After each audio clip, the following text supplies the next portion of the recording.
Et si je vous disais que le problème n'est pas ce que font les autres, mais ce que vous permettez? Combien de fois allez-vous encore laisser une parole, un regard ou une attitude ruiner votre journée?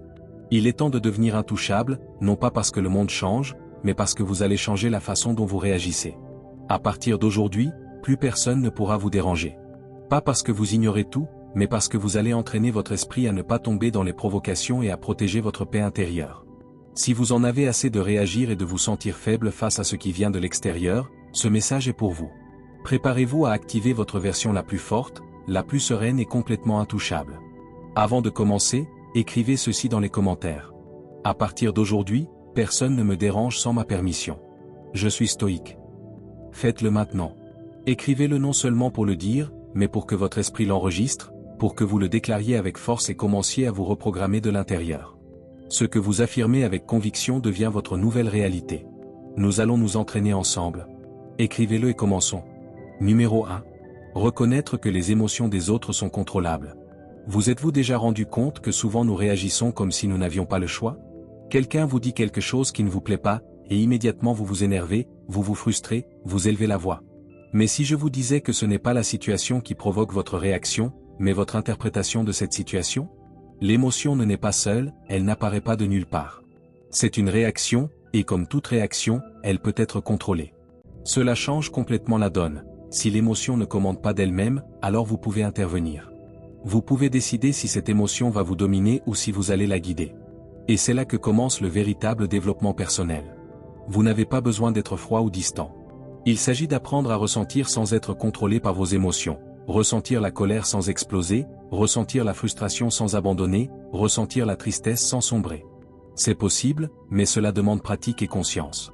Deux personnes peuvent vivre exactement la même situation, recevoir une critique, perdre une opportunité, commettre une erreur.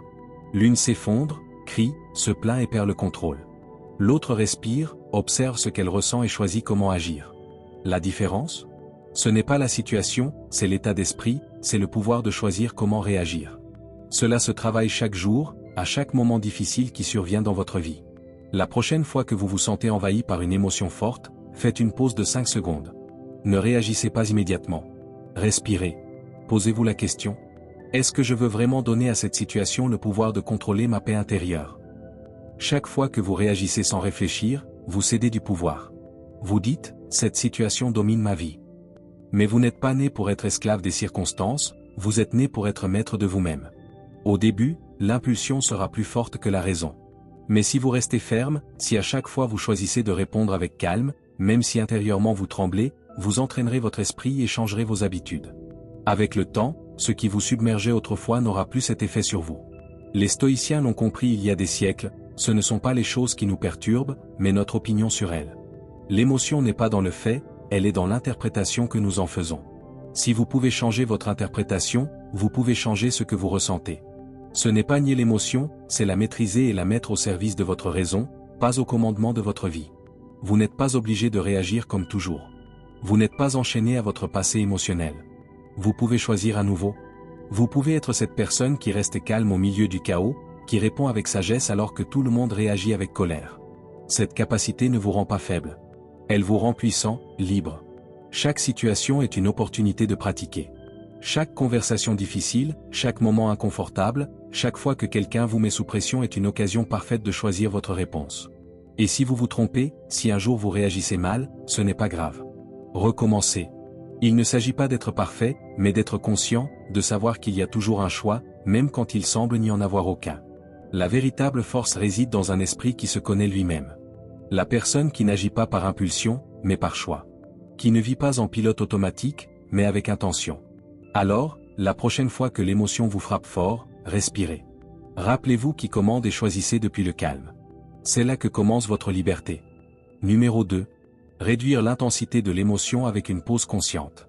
Parfois, tout ce dont vous avez besoin, c'est d'une pause, d'un souffle. Un moment où vous choisissez de ne pas réagir, de ne pas parler, de ne pas bouger. Juste rester immobile et présent. Parce que c'est précisément là, au milieu du chaos, que vous avez le plus de pouvoir.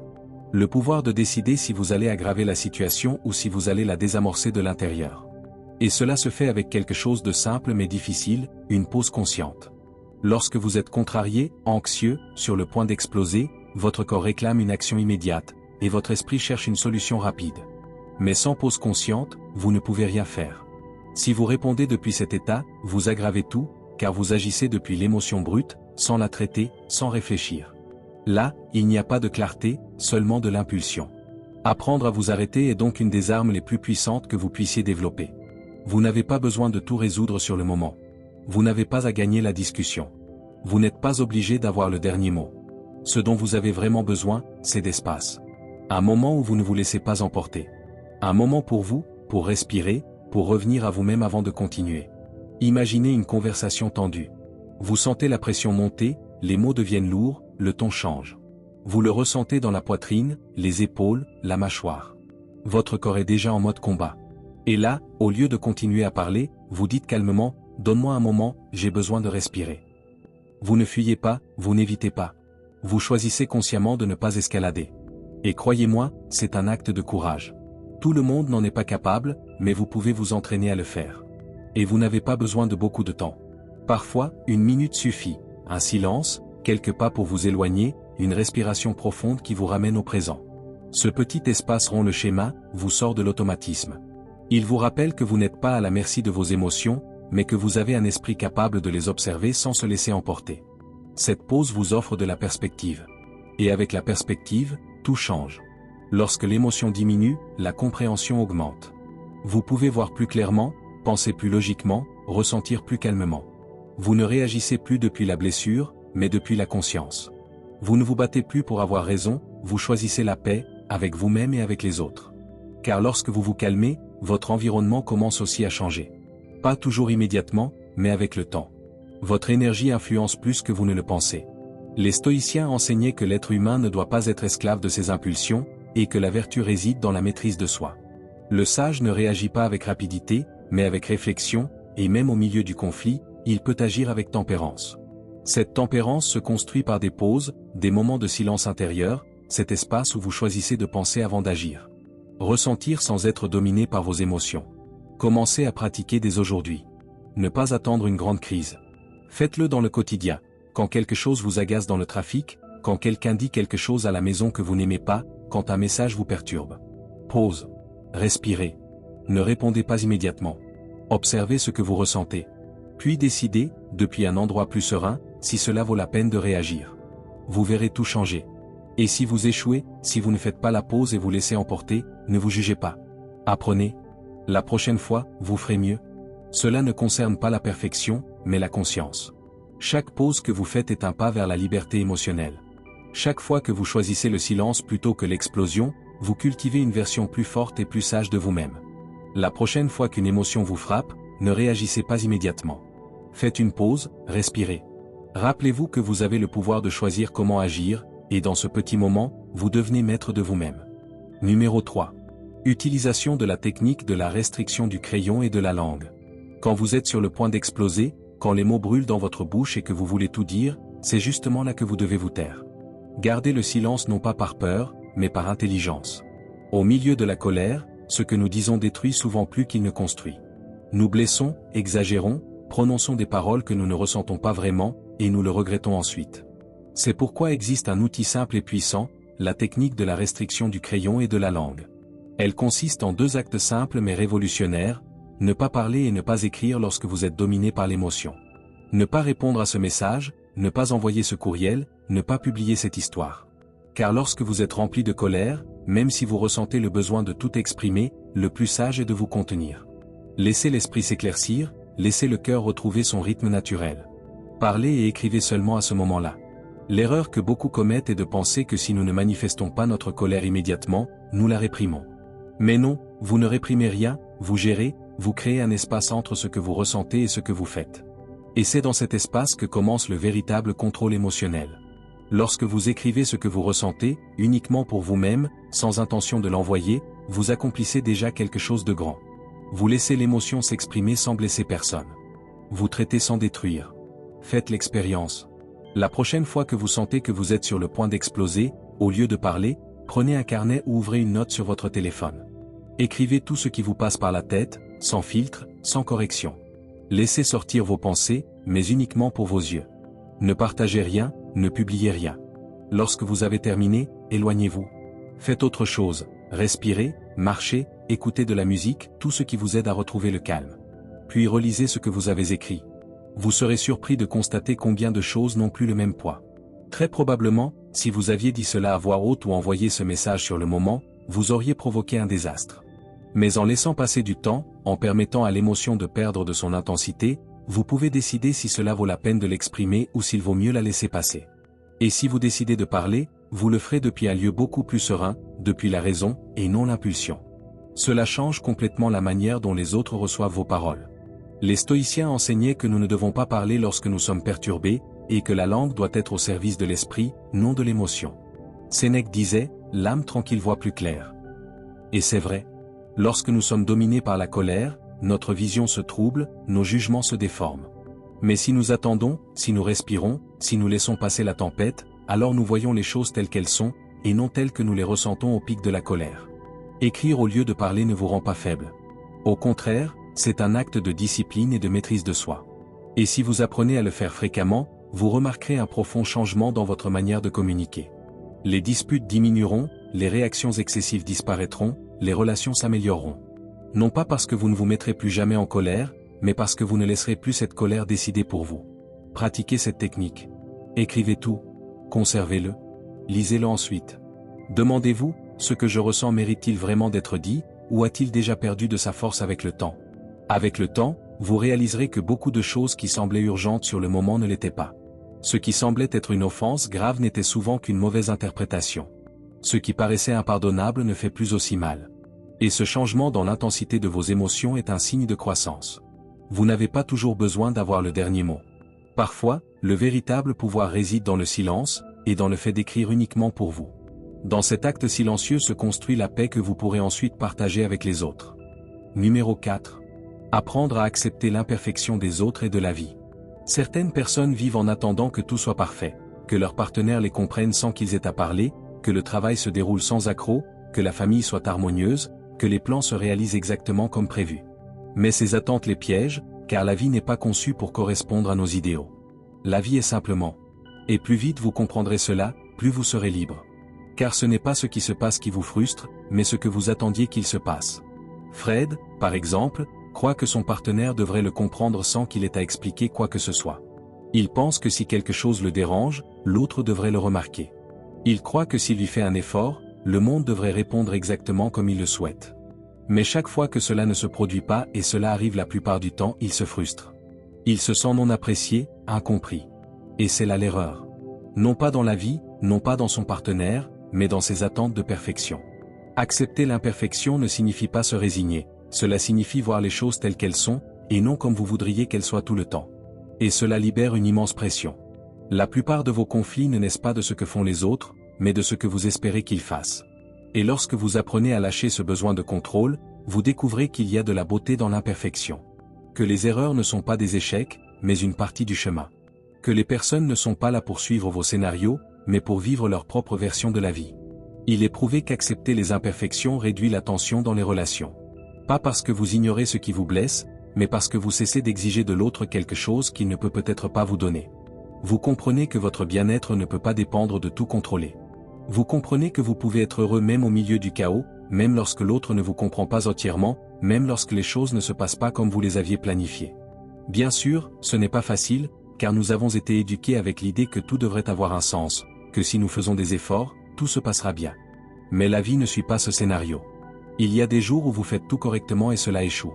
Il y a des personnes que vous aimez et qui ne vous comprennent pas. Il y a des chemins qui semblent parfaits et qui se révèlent être des impasses. Et c'est là que l'acceptation entre en jeu. Pas la résignation. L'acceptation active, celle qui dit « voilà ce qu'il y a. Que puis-je en faire ?» Ce n'est pas se rendre. C'est assumer la réalité avec courage. Le stoïcisme l'enseigne depuis des siècles.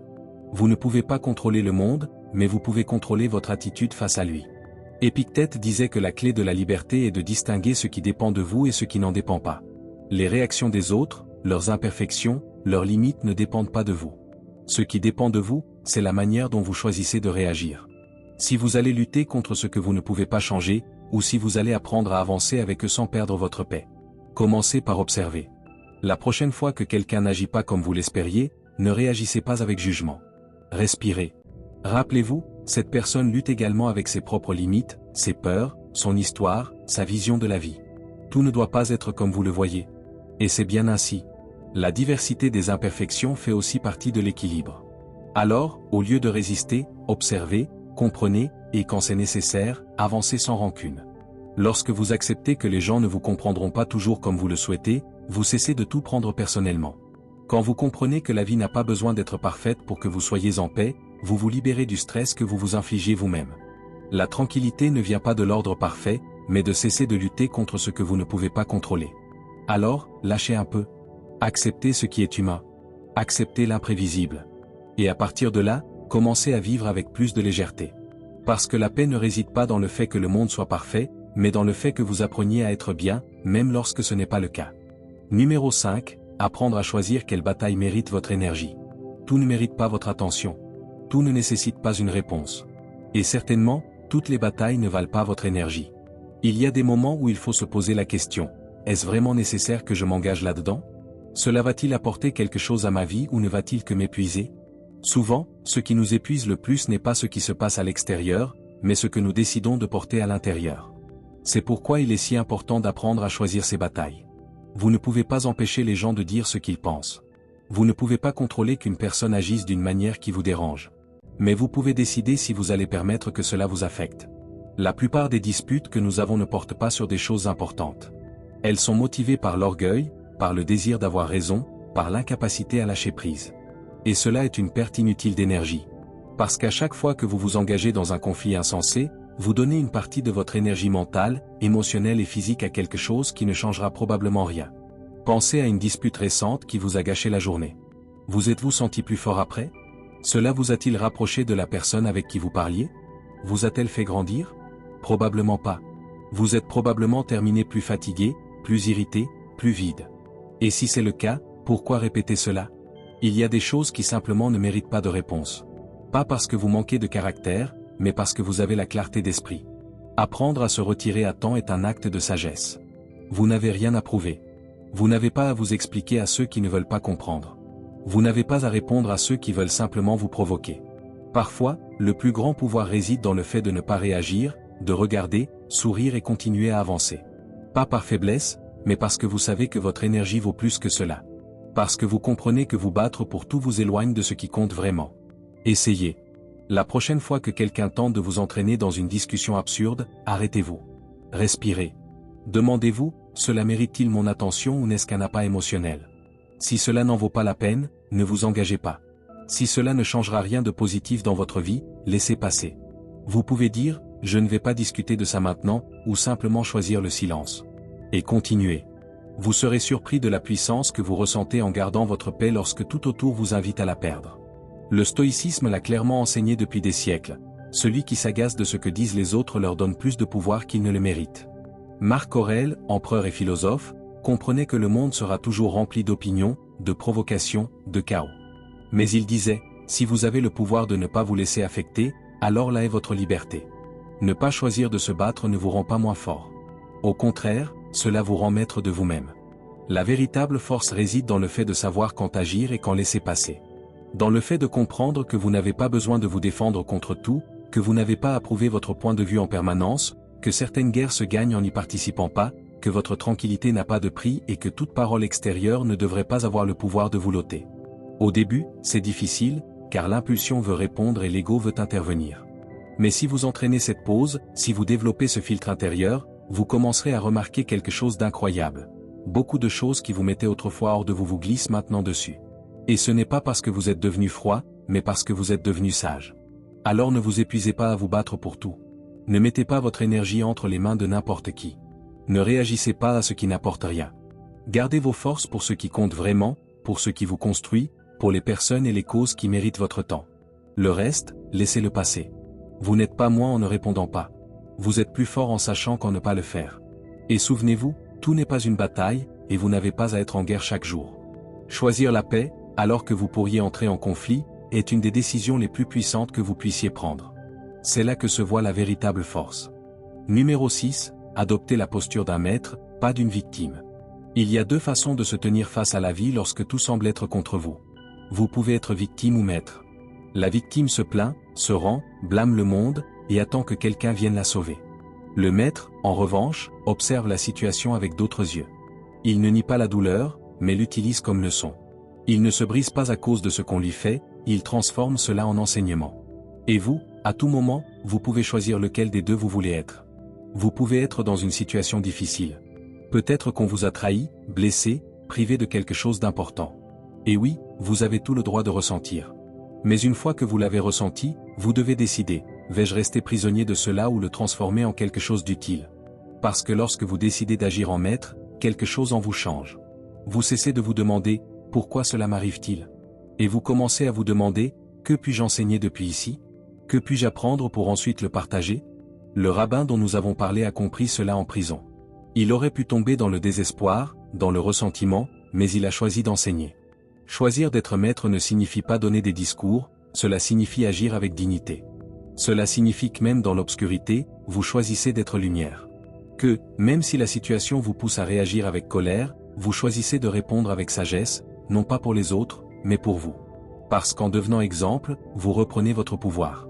Et ce n'est pas juste de la philosophie, la science le confirme. La théorie de l'auto-efficacité l'explique. Lorsque vous sentez que vous avez le contrôle sur votre attitude, même si vous ne pouvez pas contrôler ce qui vous entoure, votre esprit se renforce, vos émotions s'équilibrent, votre sentiment de bien-être grandit. Parce que vous n'êtes plus entre les mains du monde, vous êtes entre vos propres mains. C'est vous qui décidez si une trahison va vous détruire. Ou cela vous transforme en quelqu'un de plus sage. Vous décidez si une injustice vous remplit de haine ou de compassion pour ceux qui ne se sont pas encore éveillés. Vous décidez si la douleur vous enferme ou vous ouvre les yeux sur une profondeur que vous ne connaissiez pas auparavant. Chaque moment difficile est une épreuve. Mais pas pour prouver quelque chose au monde, mais pour vous prouver à vous-même que vous pouvez en sortir avec quelque chose de précieux. Le stoïcisme enseigne que ce ne sont pas les événements qui nous définissent, mais notre réponse à ceux-ci. Épictète, qui fut esclave, disait que même si vous ne pouvez pas choisir ce que le monde fait de vous, vous pouvez toujours choisir votre réaction. Et dans ce choix réside votre liberté. Le sage, disait-il, est celui qui transforme chaque situation, aussi dure soit-elle, en une opportunité de croissance. Alors, la prochaine fois que la vie vous secoue, arrêtez-vous une seconde, respirez et demandez-vous, est-ce que j'agis comme une victime ou comme un maître? Si vous êtes victime, vous aurez envie de vous venger, de vous enfoncer, de crier au monde qu'il n'est pas juste.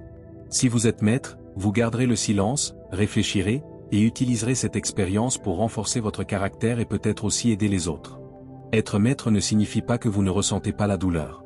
Cela signifie que vous savez quoi faire de cette douleur, que vous l'honorez, que vous la traversez et que vous la transformez en sagesse. Cela signifie que vous choisissez d'être plus grand que la blessure, que vous choisissez la paix quand tout autour est chaos, que vous choisissez d'enseigner par votre attitude, même lorsque personne ne vous regarde.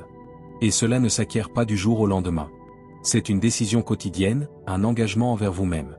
Mais si vous le faites, si vous pratiquez, je vous promets qu'arrivera le jour où, en regardant en arrière, vous remercierez non pas pour ce qui vous est arrivé, mais pour ce que vous en avez fait.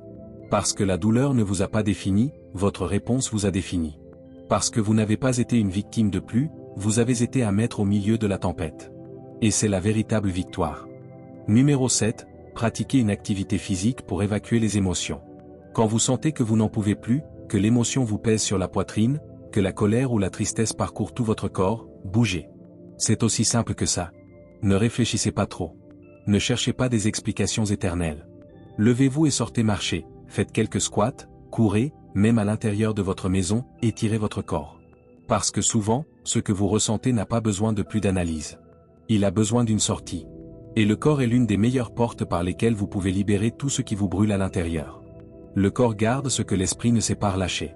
Chaque émotion que vous n'exprimez pas, chaque mot que vous avez avalé, chaque moment de tension que vous avez vécu reste là, dans les muscles, les épaules, la mâchoire, l'estomac. Cette accumulation se transforme en fatigue, en anxiété, en irritabilité. C'est pourquoi, parfois, la meilleure thérapie n'est pas de parler, mais de transpirer, de laisser le corps faire ce qu'il sait faire, bouger, libérer, se renouveler. Il ne s'agit pas de devenir un athlète, ni de suivre des routines complexes. Il s'agit de comprendre que le mouvement physique est un outil émotionnel.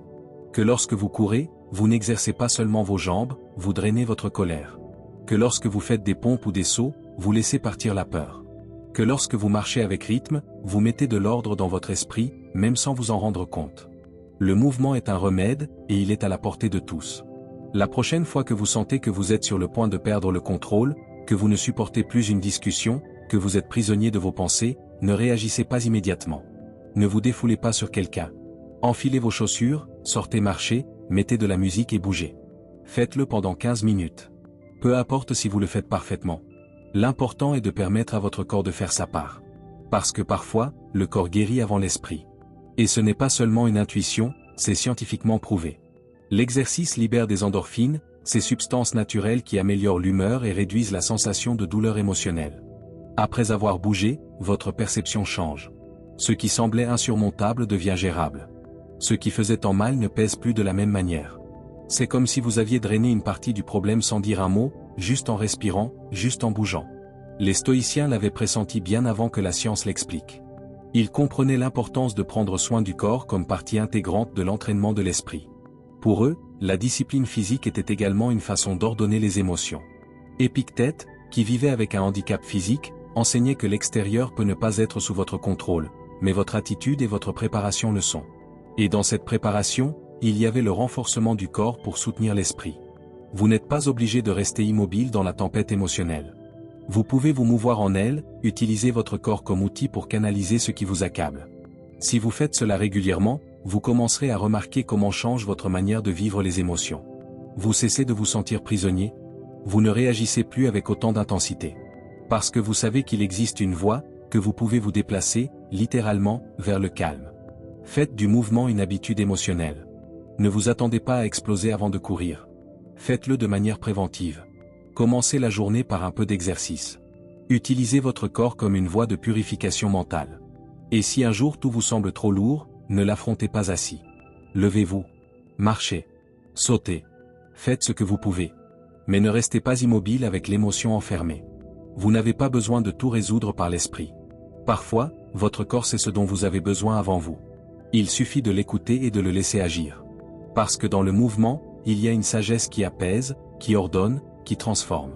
Et lorsque vous apprenez à l'utiliser à votre avantage, vous devenez plus libre, plus léger, plus fort, non seulement à l'extérieur, mais aussi à l'intérieur. Numéro 8, s'hydrater et utiliser des techniques sensorielles pour se rééquilibrer. Quand vous sentez que vous êtes à bout, que l'esprit va à 1000 à l'heure et que le cœur ne s'arrête pas, faites quelque chose de simple, prenez un verre d'eau. Oui, si basique, si évident et si puissant. Parce que très souvent, vous n'avez pas besoin d'une solution complexe. Vous avez juste besoin de revenir au corps, de vous reconnecter avec le physique pour sortir du tourbillon mental.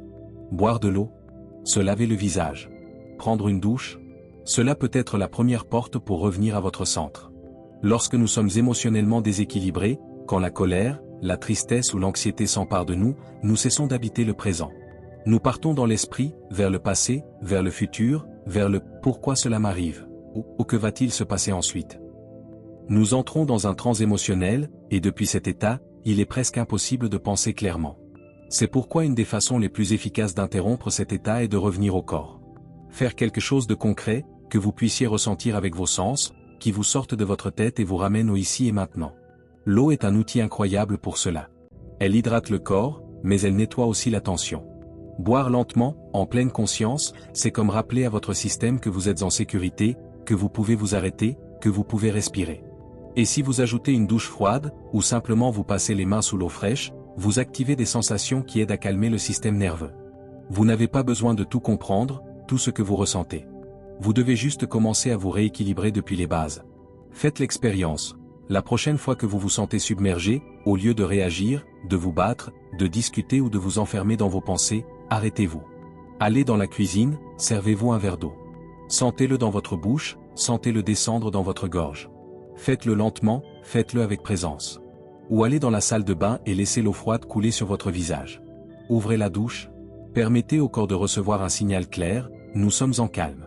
Revenons à l'équilibre. Ces actions ne résolvent pas le problème extérieur, mais elles changent votre état intérieur, et depuis là, vous pouvez voir les choses autrement. Parce qu'il n'est pas pareil d'affronter un conflit en débordement qu'en calme. Et souvent, ce qui semblait gigantesque devient gérable lorsque vous changez votre état. Ce n'est pas de la magie. C'est de la physiologie, de la conscience, de l'auto-soin. Les stoïciens enseignaient que l'âme et le corps sont profondément connectés, et que la discipline ne concerne pas seulement la pensée, mais aussi le corps. Sénèque parlait de maintenir le corps ferme pour que l'esprit ne s'affaiblisse pas. Et même s'il n'utilisait pas de termes comme « système nerveux », il savait que le corps influence l'esprit, et que nous ne pouvons aspirer à la clarté sans prendre soin aussi du physique. Revenir à la simplicité, comme l'eau, comme le contact avec la nature, comme le silence. Cela faisait partie de leur sagesse, et vous pouvez faire de cela un habit quotidien. Ne vous contentez pas d'attendre le bord de la rupture. Chaque jour, cherchez des moments pour vous reconnecter.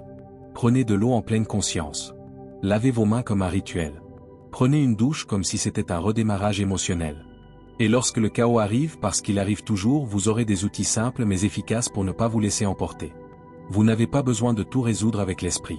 Parfois, votre corps a la clé. Parfois, il suffit d'abaisser la température émotionnelle par un acte physique, de sortir de votre tête avec une sensation concrète. Et dans ce petit geste, il y a une grande transformation. La prochaine fois que vous êtes sur le point de perdre le contrôle, ne courez pas pour discuter ni pour vous justifier. Courez pour un verre d'eau. Lavez-vous les mains. Touchez quelque chose de froid. Respirez profondément. Et revenez à vous-même. Parce que dans ce retour silencieux réside votre pouvoir. Parce que parfois, les plus grandes réponses commencent par une simple gorgée d'eau. Numéro 9. Reportez les conversations difficiles jusqu'à ce que vous soyez régulé. Lorsque vous sentez que vous êtes sur le point de dire quelque chose que vous ne pourrez pas retirer, arrêtez-vous. Ne parlez pas. Non pas parce que ce n'est pas important, mais parce que ce n'est pas encore le bon moment. Certaines paroles peuvent être vraies, mais si vous les dites dans la colère, elles blessent. Certaines vérités méritent d'être dites, mais avec calme, pas avec rage. Reporter une conversation difficile n'est pas l'éviter, c'est se préparer à bien la tenir, depuis un lieu de clarté, et non depuis la tempête émotionnelle. Parler sous un trop-plein émotionnel, c'est comme conduire dans un brouillard épais. Vous ne voyez pas clairement, vous ne pensez pas avec précision, et chaque mouvement peut provoquer un accident. Cela arrive à votre communication lorsque vous parlez depuis la colère, depuis la tristesse non filtrée ou depuis une peur que vous ne comprenez pas encore. Ainsi, l'un des actes les plus intelligents que vous puissiez faire est de dire « Pas maintenant. Je ne suis pas encore prêt à en parler. » Et attention, cela ne signifie pas tout garder pour toujours, mais vous donner un peu de temps.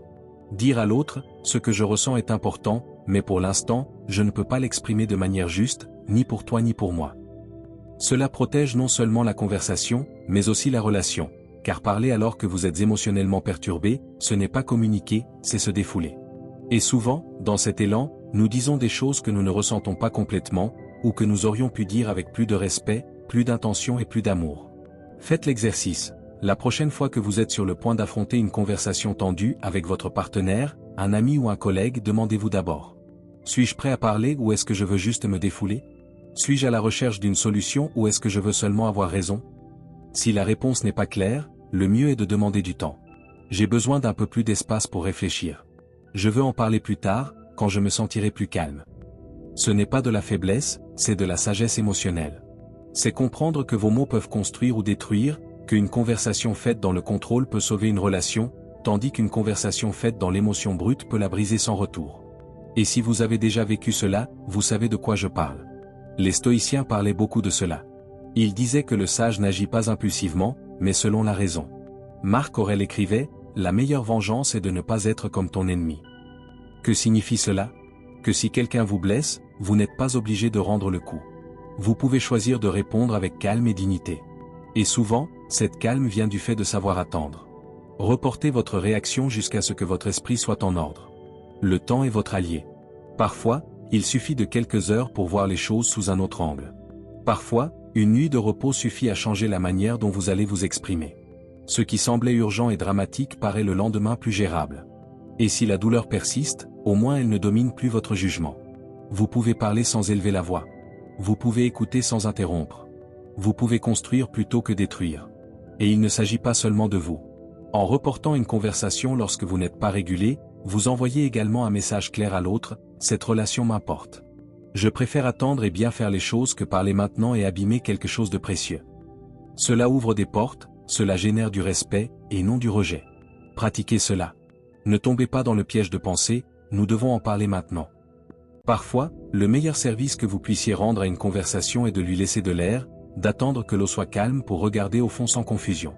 Lorsque vous le ferez, vous verrez la différence. Vos mots seront plus clairs, votre esprit plus stable, votre cœur plus serein, et surtout, vous ne réagirez plus par automatisme, vous choisirez. Car votre vrai pouvoir réside là, non pas dans ce que vous dites, mais dans le moment et la manière de le dire. Numéro 10. Utilisez l'interception pour identifier les émotions avant qu'elles ne débordent. Il y a un moment, juste avant que vous n'explosiez, où votre corps le sait déjà. Votre cœur s'accélère, vos mains se tendent, votre mâchoire se serre. C'est comme si votre corps parlait avant vous. Le problème, c'est que nous l'écoutons rarement. Nous ignorons ces signaux et finissons par dire ou faire des choses que nous regrettons ensuite. Mais si vous apprenez à détecter ces petits avertissements, vous pouvez changer complètement votre manière de gérer vos émotions. Cela s'appelle l'interception, la capacité de lire ce qui se passe en vous avant que l'émotion ne déborde. Vous n'avez besoin d'aucun entraînement compliqué, juste d'attention, de présence, de la volonté de vous observer même lorsque tout en vous veut réagir. Le corps ne ment pas. Il vous avertit toujours. Le problème, c'est que nous sommes trop occupés par ce qui se passe à l'extérieur pour voir ce qui se passe à l'intérieur. La prochaine fois que vous commencez à ressentir colère, frustration ou anxiété, arrêtez-vous. Ne vous demandez pas « Pourquoi je me sens encore ainsi ?» Demandez d'abord « Que fait mon corps maintenant ? Est-ce que je respire vite ? Ai-je mal à la tête ? Mes épaules sont-elles aussi dures que de la pierre ? » Ces signaux sont cruciaux, car plus tôt vous les détectez, plus vite vous pouvez intervenir, et cela fait toute la différence. Pensez Y comme à une alarme silencieuse. Si vous l'écoutez à temps, vous pouvez éviter l'incendie, mais si vous l'ignorez, il ne reste plus qu'à éteindre le feu. Ainsi, au cours de la journée, faites de petits contrôles. Arrêtez-vous un instant et examinez votre corps. Comment sont vos mains ? Comment respirez-vous ? Avez-vous de la tension dans le cou, l'estomac ou le dos ? Avec le temps, vous commencerez à repérer des patterns. Par exemple, chaque fois que vous êtes sur le point de vous fâcher, votre respiration devient plus superficielle. Ou lorsque vous vous sentez triste, vous vous voûtez sans vous en rendre compte. Et c'est là que la magie opère. Lorsque vous détectez l'émotion depuis le corps, vous pouvez la réguler avant qu'elle ne prenne le contrôle de votre esprit. Vous pouvez respirer plus profondément, bouger, vous hydrater, faire une pause, tout ce qui vous aide à vous réguler. Mais désormais, vous n'agissez plus trop tard, vous agissez juste à temps, et cela vous rend maître de vos émotions, pas leur prisonnier. Le stoïcisme parle exactement de cela, mais avec d'autres mots. Pour les stoïciens, la maîtrise de soi commence par la prosoché, c'est-à-dire l'attention constante à soi-même. Ils étaient convaincus que vous ne pouvez pas gouverner votre vie si vous n'êtes pas capable de l'observer. Cela inclut l'observation de ce qui se passe à l'intérieur de vous. Il ne suffit pas de savoir ce qui vous met en colère. Il faut savoir comment la colère commence en vous, ce qui l'active, comment elle se manifeste, et l'arrêter avant qu'elle ne devienne un acte impulsif. Commencez donc par ce qui est simple, être présent dans votre corps. Vous pouvez le faire à tout moment, en marchant, en travaillant, en parlant. Il ne s'agit pas de vous obséder, mais de raffiner votre radar interne, de vous entraîner à être conscient de ce que vous ressentez avant que cela ne vous contrôle. Avec le temps, vous deviendrez plus sensible à vos signaux internes. Cela ne vous rendra pas plus faible, au contraire, plus sage, car vous pourrez anticiper. Vous pourrez dire, je commence à ressentir de la colère, mieux vaut que je m'arrête, ou mon anxiété monte, je vais respirer avant de continuer. Cette capacité d'anticipation vaut de l'or. Vous n'avez pas besoin d'attendre que tout se déchaîne pour agir. Vous pouvez agir avant. Tout commence par ressentir le corps, l'écouter avec respect. Car dans chaque battement rapide, dans chaque muscle tendu, se trouve une opportunité de revenir à soi, de choisir comment répondre, de montrer que vous n'êtes pas juste une réaction automatique, mais une conscience qui observe, décide et maîtrise. Voici votre véritable pouvoir. Numéro 11. Pratiquez le pardon pour se libérer de la colère. Pardonner ne signifie pas dire « ce que tu m'as fait est correct ». Ce n'est ni oublier, ni justifier, ni faire comme si rien ne s'était passé. Pardonner, c'est décider que vous ne porterez plus le poids de ce qu'on vous a fait. C'est laisser tomber le fardeau, non pour l'autre personne, mais pour vous-même. Tant que vous restez prisonnier de la colère, la situation ne se referme pas, et celui qui souffre, c'est vous. À un moment, il faut se demander, veux-je avoir raison ou veux-je la paix ? Le maître l'a dit clairement à son disciple, le pardon n'est pas pour l'autre, il est pour vous. Il avait raison, car la colère est une chaîne que l'on s'impose soi-même. Le ressentiment n'affecte pas celui qui vous a blessé, il vous affecte vous. Il reste avec vous, dans votre esprit, dans votre corps, dans votre cœur, dans votre manière de voir le monde. Avec le temps, il finit par voler votre énergie, votre joie et même votre santé. Le ressentiment prolongé ne vous protège pas, il vous empoisonne. Des études scientifiques le confirment, pardonner est directement lié à une meilleure santé mentale, moins de stress et plus de bien-être émotionnel. Quand vous lâchez le ressentiment, votre corps se détend, votre esprit s'éclaire et votre système émotionnel s'équilibre. Vous n'êtes plus en mode défense à tout moment, vous ne revivez plus sans cesse ce qui s'est passé. Mais le pardon ne se produit pas simplement parce que vous le voulez. C'est une décision consciente, et souvent une décision que vous devrez prendre plus d'une fois, car certaines blessures ne se referment pas immédiatement. Chaque fois que vous choisissez de pardonner, même partiellement et avec effort, vous avancez vers votre propre liberté. Vous n'êtes pas obligé de courir pour embrasser celui qui vous a blessé. Vous n'avez pas à renouer avec lui ni à chercher des explications. Parfois, le pardon est interne, silencieux. Personne d'autre ne le voit, mais vous le ressentez. C'est ce moment où vous dites, « Je ne laisserai plus cette blessure diriger ma vie. Je choisis de lâcher, je choisis la paix. » Cela ne signifie pas faiblesse. Au contraire, pardonner est un acte de courage et de force intérieure. Il est facile de rester dans la colère, facile de continuer à blâmer. Le difficile est de lâcher prise. Le courage, c'est fermer une blessure sans vengeance ni revanche, car vous comprenez que votre tranquillité vaut plus que tout règlement de compte. Le stoïcisme parle également du pardon, même si pas avec ce mot exact. L'essence est la même, ne pas permettre aux actions des autres de perturber votre vie. Le pardon est un acte de courage et un moyen de préserver sa paix. Épictète disait que ce qui nous affecte, ce n'est pas ce qu'on nous fait, mais l'interprétation que nous en faisons. Si vous choisissez de regarder cette blessure sous un autre angle, vous transformez déjà votre expérience. Si vous choisissez d'apprendre, de grandir et de vous libérer, vous êtes déjà sur le chemin du pardon, même si la douleur reste. Vous n'avez pas besoin de le faire parfaitement, commencez simplement. Peut-être pardonnez-vous un peu aujourd'hui, un peu plus demain. Certains jours, vous vous pardonnerez même à vous-même. D'autres jours, la colère reviendra. C'est normal. Mais si vous maintenez l'intention de guérir, la blessure finira par se refermer peu à peu. Un jour, vous constaterez que la douleur n'est plus la même. Que vous pouvez vous souvenir sans brûlure, que vous ne portez plus cette pierre sur votre poitrine. Pratiquez le pardon, pas pour les autres, mais pour vous-même, car vous méritez la paix. Votre cœur a besoin d'espace pour du neuf, pas pour de vieux ressentiments. Vous n'êtes pas né pour rester prisonnier de ce qu'on vous a fait, mais pour avancer légèrement vers ce que vous pouvez encore construire. Choisissez de pardonner. Quand vous le ferez, vous découvrirez quelque chose de puissant. Le pardon ne change pas le passé, mais il change votre futur. Et cela vaut à lui seul l'effort. Numéro 12. La répression émotionnelle affecte la santé physique. Garder ce que vous ressentez ne vous protège pas, cela vous épuise. Réprimer vos émotions ne vous rend pas plus fort, cela vous rend malade de l'intérieur. La colère que vous n'exprimez pas, la tristesse que vous feignez de ne pas ressentir, la frustration que vous avalez encore et encore, ne disparaissent pas. Elles restent dans votre corps, vos muscles et vos organes, et avec le temps, se transforment en douleurs réelles, en maladies, en symptômes, en cette fatigue inexpliquée qu'aucun médecin ne peut guérir. Le corps reflète une âme silencieuse. Certaines personnes vivent des années avec tension dans le cou, maux de tête constants, troubles digestifs, insomnie, sans réaliser que derrière tout cela se trouvent des émotions non exprimées. Elles ont appris que pleurer est une faiblesse, que se mettre en colère est immature, que montrer sa vulnérabilité est dangereux. Alors elles gardent tout pour elles, se taisent, serrent les dents, et croient faire ce qu'il faut. Jusqu'au jour où le corps commence à crier ce que le cœur n'a pas pu dire. La science le confirme. Réprimer ses émotions a des conséquences physiques. Le système immunitaire s'affaiblit, le risque d'hypertension, de maladies cardiaques et même de troubles auto-immuns augmente. Le corps et l'esprit ne sont pas séparés, ils sont un. Ce que vous gardez émotionnellement, votre corps le transforme en tension, en inflammation, en usure, et ce que vous n'exprimez pas à l'extérieur devient un bruit intérieur. Mais cela ne signifie pas que vous devez crier tout ce que vous ressentez sans filtre. Cela signifie que vous devez trouver des moyens sains de libérer vos émotions.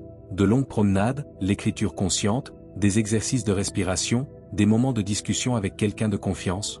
Tout ce qui vous permet de libérer sans détruire, d'exprimer sans exploser.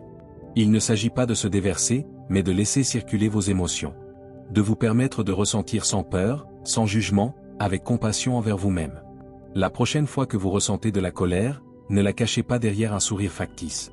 Respirez-la, écoutez-la, demandez-vous quel message elle apporte. Peut-être n'êtes-vous pas une personne colérique, mais simplement dépassée, épuisée, avec des limites que vous ne respectez pas. La tristesse, souvent, n'est pas un signe de faiblesse. C'est un appel de l'âme qui a besoin de repos. Si vous l'ignorez, elle ne disparaît pas, elle devient un mur entre vous et votre bien-être. Le stoïcisme n'enseigne pas à réprimer les émotions, même si beaucoup le pensent ainsi.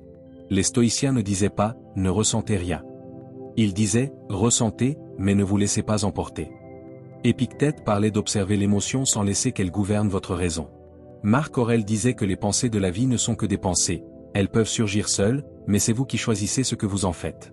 Et une partie de ce choix consiste à vous permettre de ressentir pour pouvoir transcender, car seule une émotion reconnue peut être transformée. Réprimer n'est pas du contrôle, c'est de la peur. Le vrai pouvoir personnel n'est pas celui de celui qui ne ressent rien, mais celui de celui qui sait reconnaître ce qu'il ressent sans s'y perdre. Le sage ne devient pas pierre, il devient eau, il coule, s'adapte, se déplace, nettoie et continue. Vous pouvez en faire autant. Mais pour cela, il faut vous donner la permission de ressentir, de parler, de pleurer si nécessaire, de crier si besoin, de vous vider un peu pour ne pas vous briser intérieurement. Se permettre de ressentir n'est pas une faiblesse. C'est être honnête avec soi-même, et cette honnêteté est la base d'une vie plus saine, plus réelle, plus authentique.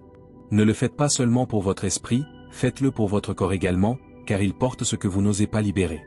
Offrez-lui un répit, exprimez vos émotions à votre manière, et vous verrez le corps respirer différemment, la douleur s'atténuer et l'énergie revenir, car au final, ce qui vous rend malade n'est pas seulement ce que vous faites, mais ce que vous ne vous permettez pas de ressentir. Ne taisez plus ce qui crie pour sortir, donnez-lui de l'espace, exprimez-le et commencez à guérir de l'intérieur. Numéro 13. Développez une nouvelle relation avec la colère. La colère n'est pas votre ennemi.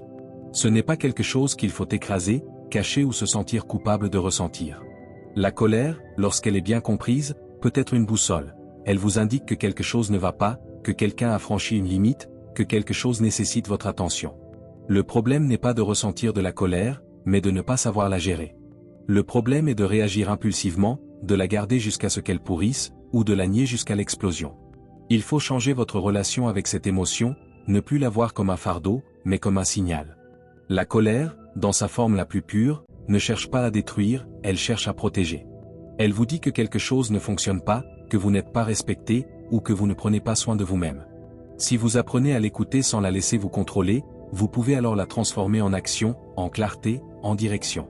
Beaucoup de personnes se sentent mal de se mettre en colère, ayant grandi en pensant que cette émotion est mauvaise, qu'il faut l'avaler, sourire alors qu'à l'intérieur elle brûle.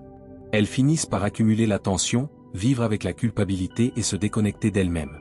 En rejetant votre colère, vous rejetez aussi une partie de votre vérité. Et personne ne peut vivre en paix sans se permettre de ressentir pleinement. Les approches cognitivo-comportementales le confirment, il ne s'agit pas d'éliminer les émotions, mais de changer votre manière de vous y rapporter. La colère n'a pas à être une étincelle qui déclenche un incendie.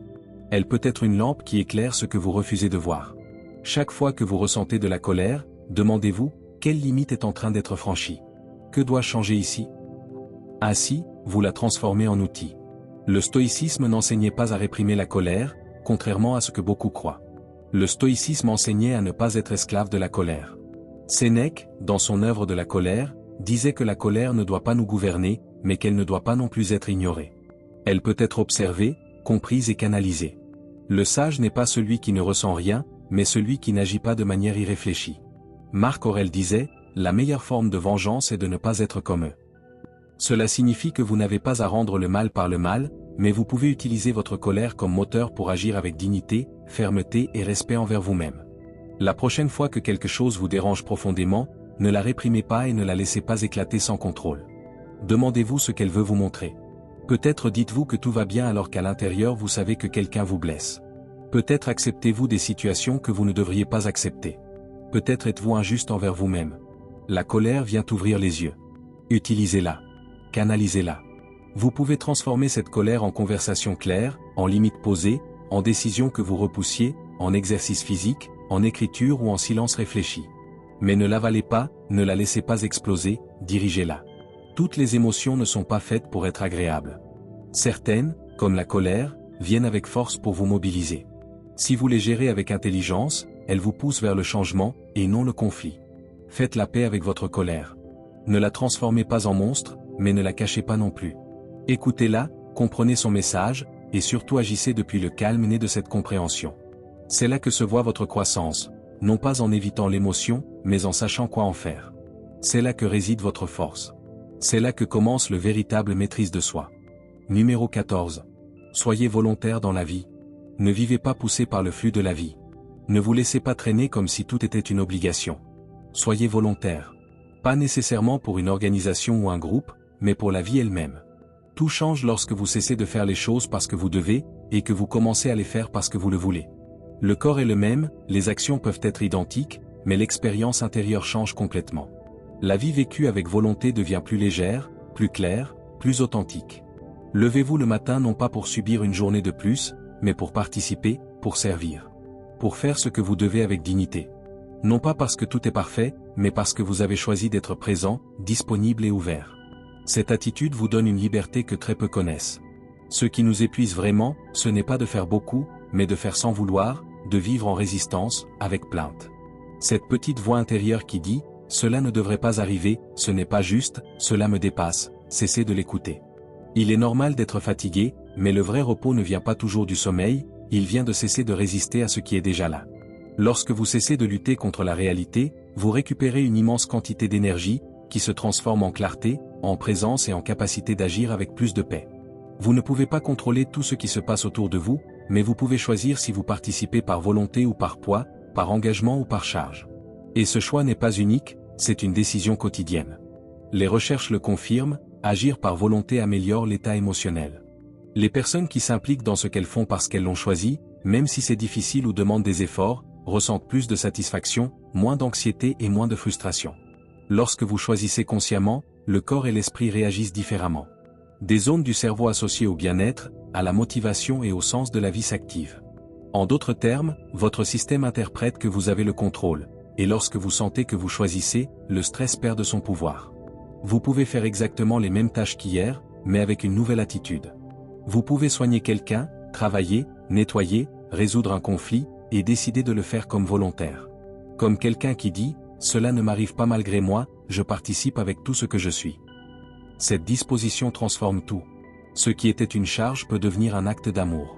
Ce qui était une corvée peut devenir un service rendu au monde, même dans les choses les plus simples. Le stoïcisme, bien qu'il parle de discipline et de raison, parle aussi de choix. Épictète, en tant qu'esclave, enseignait que la vraie liberté réside dans le choix de votre attitude, dans l'acceptation de ce que vous ne pouvez changer sans perdre votre paix. Dans agir avec vertu, sans dépendre de ce qui vous est favorable. Pour les stoïciens, bien vivre ne signifiait pas tout contrôler, mais vivre avec intégrité, intention et la volonté ferme d'agir correctement, même si le monde ne coopère pas. Faites l'expérience. Vous n'avez pas besoin de changer de vie. Il suffit de changer votre posture intérieure. La prochaine fois que quelque chose vous dérange, que vous sentez que vous ne voulez pas le faire, demandez-vous, et si, au lieu de résister, je le fais avec volonté? Que change-t-il en moi si je participe avec le cœur ouvert? Peut-être découvrirez-vous que votre corps se détend, votre esprit s'éclaire, votre humeur s'améliore. Pas parce que l'extérieur a changé, mais parce que vous avez décidé de changer de l'intérieur. Devenez volontaire à chaque instant. Participez avec intention, acceptez ce qui arrive sans le transformer en ennemi. Et si quelque chose doit changer, que ce soit depuis le calme, et non depuis la plainte. La vie, lorsqu'elle est vécue avec volonté, cesse d'être une charge et devient un cadeau. Et vous, avec une simple décision intérieure, pouvez commencer à l'expérimenter ainsi. Numéro 15. Lâchez le désir d'avoir raison. Parfois, le plus grand bien que vous puissiez faire pour votre paix, c'est de ne pas prouver que vous avez raison. Non pas parce que vous avez tort, mais parce que cela ne vaut pas la peine de vous épuiser à convaincre quelqu'un qui n'est pas prêt à comprendre. Certaines discussions ne cherchent pas la vérité, mais seulement le choc des égos. Et dans ce jeu, même si vous gagnez, vous perdez votre tranquillité, votre énergie et l'opportunité de maintenir l'harmonie. On vous a appris qu'avoir raison est une façon de maintenir l'harmonie, et que si quelqu'un vous contredit, vous devez vous défendre, corriger, prouver. Cet instinct peut sembler logique, mais souvent, il ne fait qu'alimenter le conflit, car l'autre personne veut également avoir raison. Alors le dialogue se brise, ce n'est plus une conversation, mais une compétition déguisée, et vous vous y laissez prendre sans vous en rendre compte. Mais que se passe-t-il si vous renoncez à ce désir? Si vous décidez que vous n'avez pas besoin d'avoir le dernier mot, que votre calme vaut plus que votre argument? Que vous pouvez rester silencieux, non par soumission, mais par sagesse? La psychologie moderne le confirme. Plus votre besoin d'avoir raison est fort, plus votre ego s'active, et quand l'ego est activé, vos émotions s'emballent. Vous commencez à écouter pour répondre, et non pour comprendre, et cela détériore vos relations, même si vous avez les meilleurs arguments. La prochaine fois que vous êtes tenté d'entrer dans une discussion, posez-vous cette question, est-ce que cela vaut ma paix? Voulez-vous la connexion ou avoir raison? Souvent, juste en vous posant cette question, vous réaliserez que rien ne nécessite d'être dit. Vous pouvez laisser passer le commentaire, répondre par un « je comprends ton point » et continuer votre journée. Et rien ne se passe. Votre environnement se transforme, il se réduit si vous débattez, il s'élève lorsque vous choisissez la paix plutôt que l'orgueil. Le stoïcisme est clair. Épictète enseignait que nous ne devons pas gaspiller notre énergie à convaincre les autres, mais à vivre selon nos principes. Gagner une discussion importe moins que maintenir la tempérance. Marc Aurèle écrivait, « L'âme tranquille n'a pas besoin de s'imposer. » Votre tranquillité ne dépend pas d'avoir raison, mais de ne pas vous laisser entraîner par l'ego, de savoir quand parler et quand se taire. Il ne s'agit pas de se laisser marcher dessus, mais de choisir ses batailles, de comprendre que souvent, discuter ne change rien et ne fait que vous épuiser. L'autre ne cherche pas à comprendre, il veut simplement réaffirmer son point. Si vous tentez de le corriger, vous entrez dans son jeu.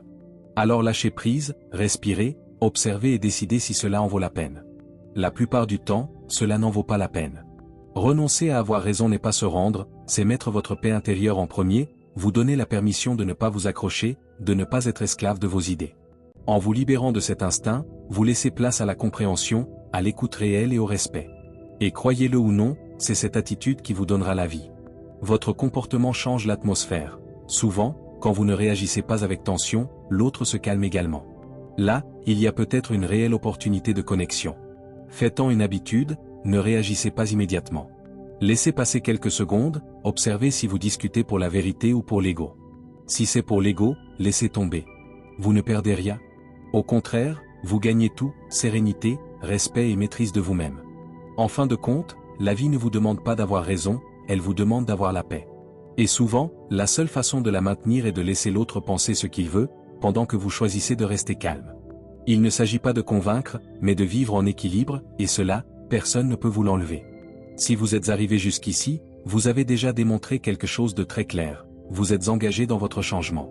Tout le monde ne va pas jusqu'au bout. Mais vous, vous l'avez fait. Et cela en dit long.